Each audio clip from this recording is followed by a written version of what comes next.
रात में पंसासार खेल रहे थे। जैसे ही उनके कानों में आवाज पहुंची तो तुरंत भाग पड़े। जूतियां भी नहीं पहनी हैं, पटका पीतांबर भी नहीं लिया।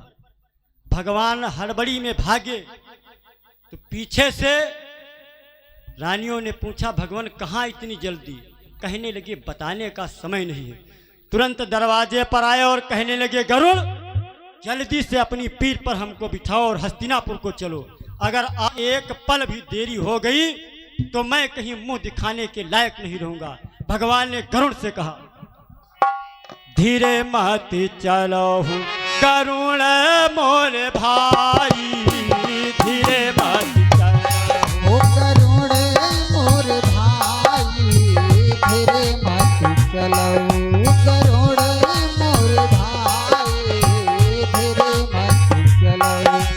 धीरे मत चलो गरुड़ मेरे भाई, कारज अट क्यों आई। हाँ धीरे मत चलो गरुड़ मोर भाई, कारज पड़ क्यों जाए। खड़ी द्रौपदी सभा बीच में, खड़ी द्रौपदी सभा बीच में, आज पहुंची के लाज हम बचाई। रामा धीरे मत चलो गरुड़ मोर भाई, धीरे मत चलो गरुड़ मोर भाई, धीरे मत चलो। गरुड़ जी ने कहा, भगवान क्या कहा? पवन से तो हम चले चौगुना, मन से चले सवाई। पवन से तो हम चले चौगुना, मन से चले। पवन से तो हम चले चौगुना, मन से चले सवाई। पवन से तो हम चले चौगुना, मन से चले। जहाँ चाल प्रभु मन नहीं भावे, यहो चाल प्रभु मन नहीं भावे, और चाल हम कहाँ से लाई। रामा धीरे मत चलो गरुड़ मोर भाई, धीरे मत चलो।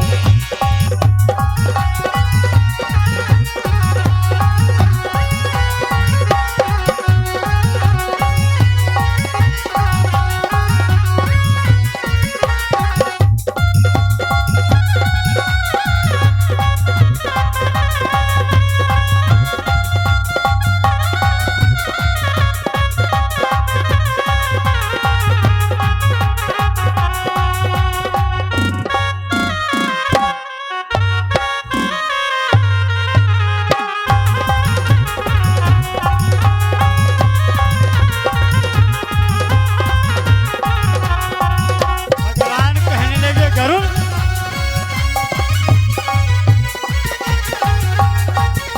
भगवान ने कहा, गरुड़ बूढ़ भये तन कांपन लागे, तुमसे उड़ा न जाए।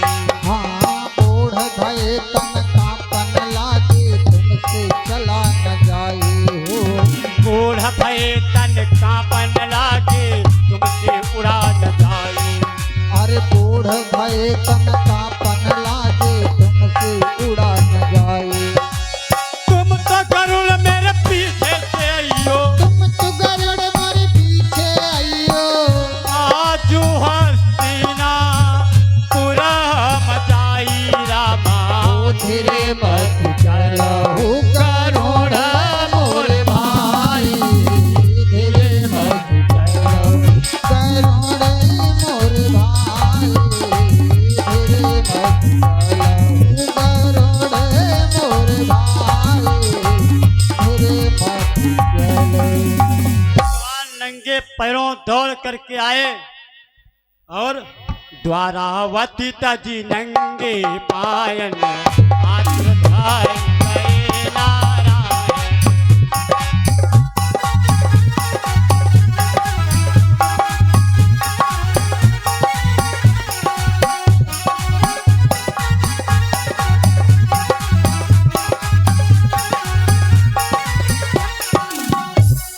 भगवान आए, 10,000 हाथियों का बल रखने वाला दुशासन थक करके सभा में गिर गया, मगर एक गज साड़ी का छोर कम न पड़ा। भगवान कहते हैं लोग कहाँ है, भगवान सुनते नहीं हैं। अरे भगवान को हम और आप सुनाते नहीं हैं, वरना भगवान तो चलने भक्त के लिए तुरंत दौड़ते हैं। अगर शास्त्र पढ़े जाए, वेद पुराण, पुराणों को पढ़ो, तो एक एक पात्र ऐसा नहीं मिलेगा कोई जिसमें भगवान ना आए हो। एक अयोध्या और वृंदावन में, वृंदावन की एक घटना है। वृंदावन में एक महात्मा जी रहते थे, तो उनको लोग बाबा जी नहीं कहते थे, उनको लोग कहते थे जज साहब। ये सब कहाँ जा रहे हैं?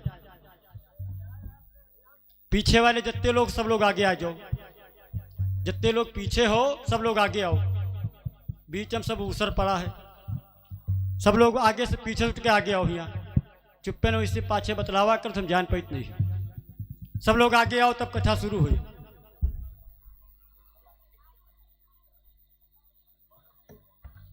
हमका सब तुम्हारे सबके मुंह तो दिखाएं।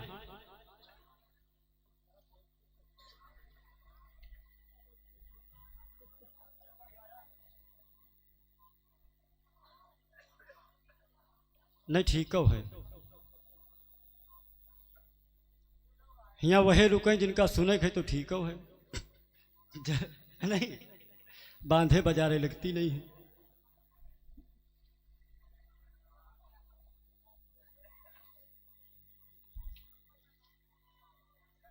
उनको लोग जज साहब कहते थे। जब वो मंदिर से निकलते थे तो लोग कहते थे कि जज साहब जा रहे हैं। तो जज साहब क्यों कहते थे? वो जज थे, वो जज थे, इसलिए उनको लोग जज साहब कहते थे। तो उनके विषय में एक घटना मिलती है कि वो जज साहब बाबा बने कैसे। तो जज साहब उन्होंने स्वयं बताया है। एक गांव में एक मंदिर पर एक भक्त रहते थे, केवट। तो वो दिन रात बस भगवान की सुरति करते थे। बस अगर उनसे कुछ कोई पूछता तो वो इतना ही कहते थे, रघुनाथ जी जाने। हर बात में एक ही जवाब था कि रघुनाथ जी जाने। एक बेटी थी, दो बेटे थे। बेटी जब विवाह के योग्य हुई तो बेटों ने कहा कि विवाह करना है तो चलो, जो नगर में हमारे जमींदार साहब हैं उनसे चलो थोड़ा कर्ज ले लें, बेटी का विवाह कर दें, उसके उपरांत हम लोग कमाई करके उस कर्ज की भरपाई कर देंगे। तो जमींदार साहब के पास गए, वो केवट गया और जमींदार से कुछ कर्ज ले लिया। कर्ज ले करके आए, विवाह संपन्न किया बेटी का। फिर बच्चों ने कमाई की, धन ले करके केवट जो है जमींदार के वहां गया और कहने लगा जमींदार से कि आप अपना ये कर्ज ले लीजिए। तो उसने वो कर्ज ले लिया और एक पर्ची, रसीद, सनद लिख कर दी कि आज से आप कर्ज मुक्त हो। वो पर्ची दे दी। फिर विचार किया कि अगर इनको ये पर्ची हम ना दें तो कर्ज इनके जीवन भर फिर बना पड़ा रहेगा, ये दे नहीं पाएंगे, हमारे कर्जदार रहेंगे। तो उन्होंने केवट से कहा मेरे लिए एक गिलास जल ला दो। तो केवट जब जल लेने चला गया तो उन्होंने वो पर्ची उठाई और अपनी डायरी में रख दी, जिस रजिस्टर में हिसाब किताब करते थे उसमें रख दी। और केवट आया, जल दे दिया, उन्होंने पी लिया, केवट चलाया। रघुनाथ जी का पक्का भक्त था वो भक्त। धीरे धीरे समय व्यतीत हुआ। एक दिन जमींदार साहब ने जाकर के कोर्ट में इनके खिलाफ केस कर दिया। अब जब केस हुआ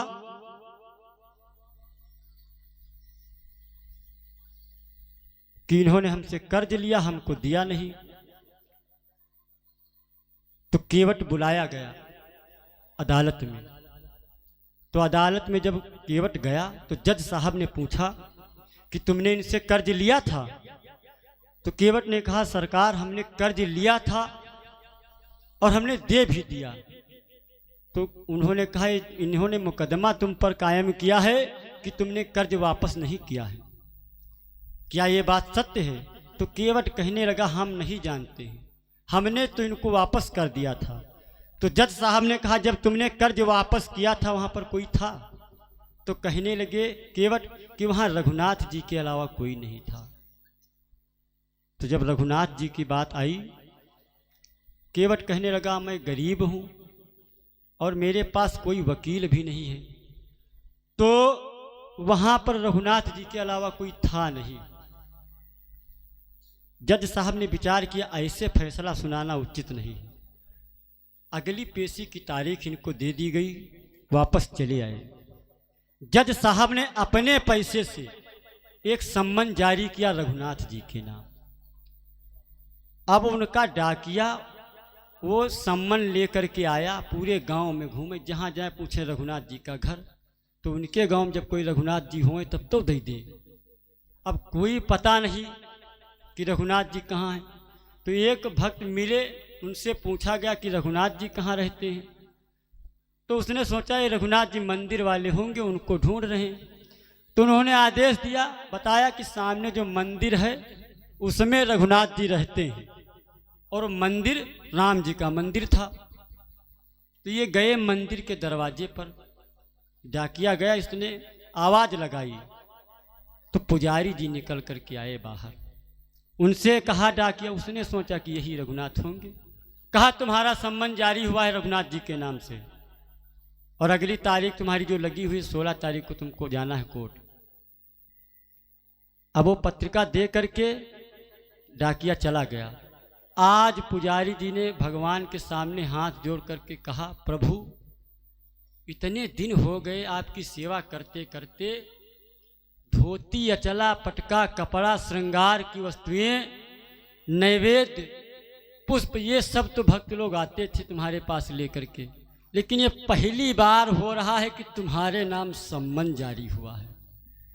वो सम्मन रख दिया भगवान के चरणों में, कहा, प्रभु अब आप जानो। पुजारी को मालूम थी ये बात। उन्होंने रघुनाथ जी से कहा मंदिर में कि प्रभु उस केवट का आपके अलावा कोई सहारा है नहीं, इसलिए उसकी रक्षा करना प्रभु। सम्मन जारी हुआ। जब 16 तारीख आई तो आज पुजारी जी ने सुबह राम जी को नए वस्त्र पहनाए, उस मूर्ति को श्रृंगार किया, भोग लगाया, और कहने लगे, प्रभु आज आप भूलना मत, आज आपको कोर्ट में जाकर गवाही देनी है, और इसीलिए हम आपको नए परिधान वस्त्र पहना रहे हैं। अदालत जुड़ी तो सामने कटघरे में केवट खड़ा हुआ और उधर जमींदार, दोनों लोग आमने सामने खड़े हुए। तो जज साहब ने कहा कि तुम्हारा कोई गवाह है? तो केवट ने कहा, वो तो कणकण में व्याप्त है, वो यही कहीं हैं। तो कहा, उनको बुलाओ। तो अर्दली ने आवाज लगाई, रघुनाथ जी हाजिर हो, रघुनाथ जी हाजिर हो। 2 बार आवाज लगाई लेकिन कोई नहीं आया, और जब तीसरी बार आवाज लगाई कि रघुनाथ जी हाजिर हो, तो सामने से देखा एक बूढ़ा व्यक्ति, फटी लपटी धोती और हाथ में एक डंडा, कमर झुकी हुई है, बल खाते हुए वहां से आया वो महात्मा और कटघरे में खड़ा हुआ। जब खड़ा हुआ तो कहने लगे जज साहब कि क्या तुमने देखा था, तुम्हारे पास क्या सबूत है कि इन्होंने जमींदार को कर्ज वापस किया है? तो वो तो भगवान है, उनको सब कुछ मालूम है। कहने लगे, हमको मालूम है। जमींदार को यही रोको, अपने किसी कर्मचारी को भेजो, इनकी अलमारी में जो 6 नंबर पर लाल वाली डायरी रखी है उसको मंगाया जाए और यहाँ पर खोली जाए वो डायरी। तो कर्मचारी गए, अलमारी से वो लाल वाली डायरी आई, और जब खोली गई तो उसमें वो पर्ची मिली जिस पे लिखा था कि आज से आप कर्ज से मुक्त हो, आपने अपना जो कर्ज लिया था वादे के हिसाब से वापस कर दिया। अब जब जज साहब ने वो पर्ची पढ़ी तो केवट को तुरंत निर्दोष करार देकर के बरी कर दिया और जमींदार पर जुर्माना लगाया। तो जब बूढ़ा व्यक्ति चला गया, जमींदार चले गए, तो जज साहब को सनाका आया। उन्होंने अपने अर्दली को बुलाया, कहने लगी ये वहां पर था, यही रघुनाथ है। तो उनसे केवट से पूछा, तुमने जिसको बताया था यही रघुनाथ है, ये कहाँ रहते हैं? तो केवट ने कहा, आप ये बताओ रघुनाथ जी रहते कहाँ नहीं हैं? आप पूछ रहे हो कहाँ रहते, वो सब कहीं रहते हैं। तो अर्दली ने कहा, जज साहब जब हम वो सम्मन लेकर के गए थे तो जो व्यक्ति हमको मिला था वो ये नहीं है, वो कोई और था, हमने जिसको पत्रिका दी थी। तो जज साहब ने कहा, जाओ जल्दी उसको पकड़ करके लाओ, बुला कर लाओ। तो अर्दली जब बाहर आया तो देखा बाबा जी नादारत है। अब जब ये बात सुनी केवट की तो जज साहब के मानो शरीर के उनके हाथों से कुछ गिर गया। अब जज साहब को रोना आया। जब रोने लगे तो एक भक्त ने पूछा, आप रो क्यों रहे हो? तो जज साहब कहने लगे, आप नहीं जानते हम क्यों रो रहे हैं। सुख सारद नारद शेष गणेश हूँ के सपने हूँ में नहीं आते रहे।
शारदा शेष नारद दिन रात भगवान का चिंतन करते हैं, फिर भी दर्शन नहीं हो पाते हैं।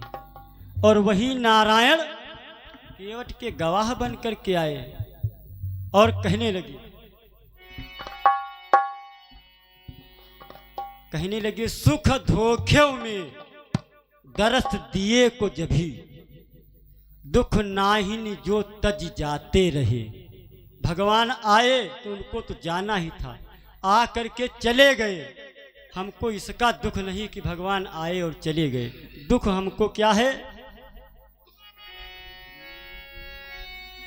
सुख धोखे दरस दिए को भयो दुख नाही जो तजी पद जाते रहे।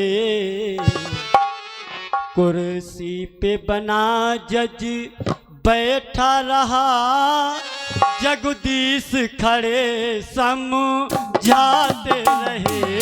कुर्सी पे बना जज बैठा रहा जगदीश खड़े समझाते रहे।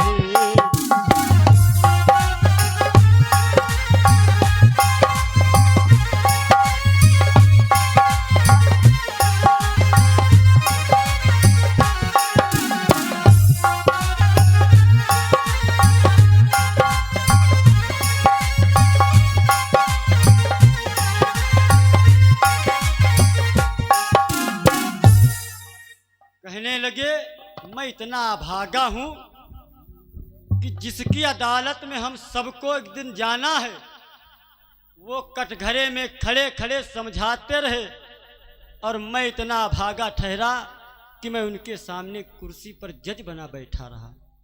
मुझको तो दुख यही है।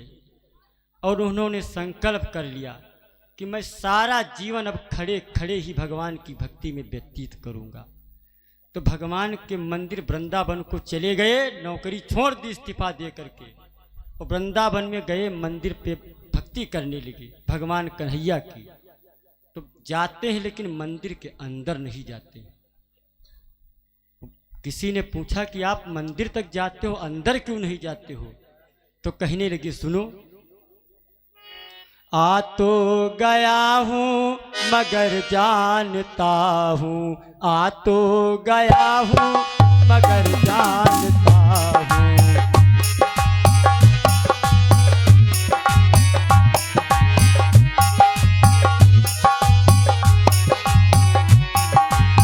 आ तो गया हूँ मगर जानता हूँ, तुम्हें मुँह दिखाने के काबिल नहीं हूँ। आ तो गया हूँ।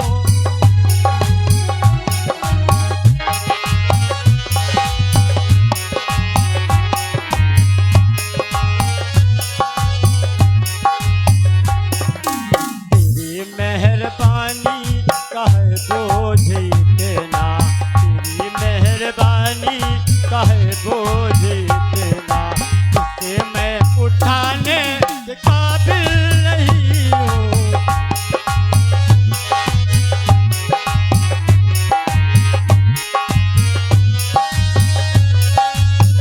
कहने लगे, जमाने की चाहत ने,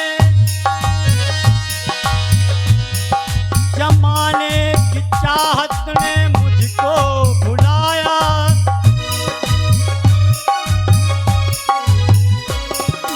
तेरा नाम मेरी अजीबिया पे आया।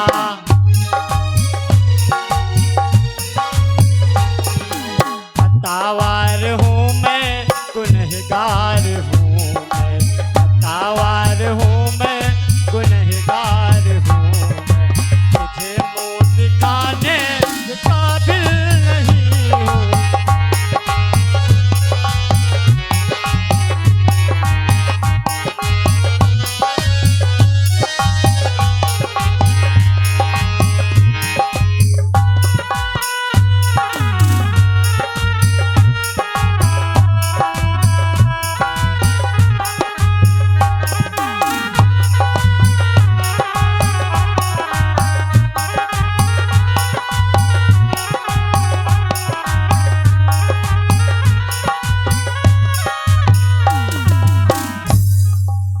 पूरा जीवन व्यतीत कर दिया भगवान की भक्ति में।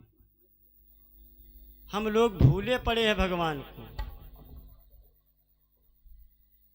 तो अब प्रसंग अगर इसमें ज्यादा चर्चा होगी तो जो सुनाया जा रहा है वो रह जाएगा। वैसे भी वो कथा बहुत बड़ी है, अब छोड़ना पड़ेगा थोड़ा बहुत उसमें। इधर नागिनी ने सब प्रकार से समझाया, लेकिन होनहार होनी प्रबल, हुआ क्या? वही हुआ जिसका डर था। नागिनी के गर्भ से कन्या ने जन्म लिया, और उधर जो उत्तरा गर्भवती थी उनके गर्भ से परीक्षित महाराज का जन्म हुआ।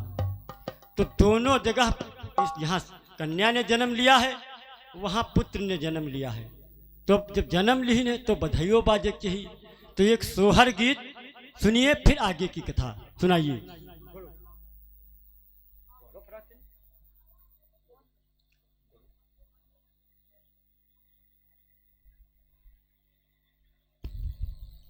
हेलो, प्रेम से बोलिए सच्चे दरबार की।